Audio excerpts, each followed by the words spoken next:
want to be more like this, find multiple things and figure out what that's called. Maybe it's a social entrepreneurship, maybe it's something different. And then just figure that out and try to do that.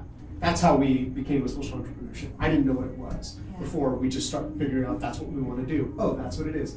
Wonderful, there's a name for it. Oh wait, nobody knows what that means. Okay, let me work on teaching that as we go along.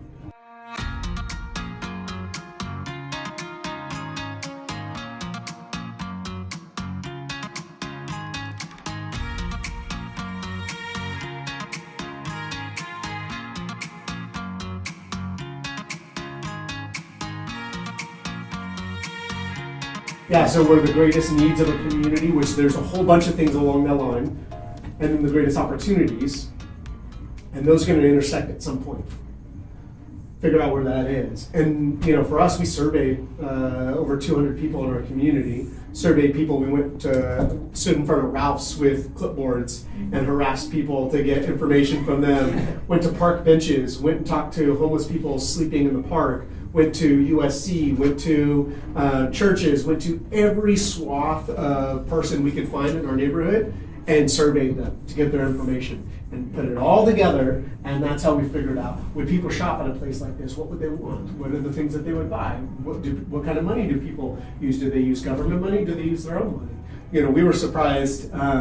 There's a lot of things we learned about that. We broke things down demographically, and one of the things we learned is that the populations that most and least wanted something like this completely messed us up.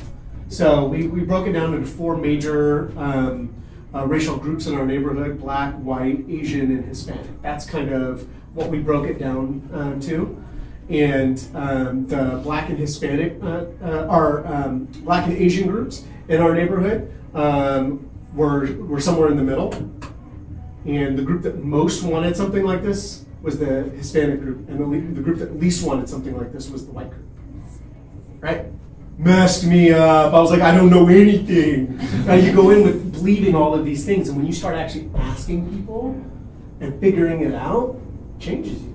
And that's where you learn what real needs are, what meeting real need looks like.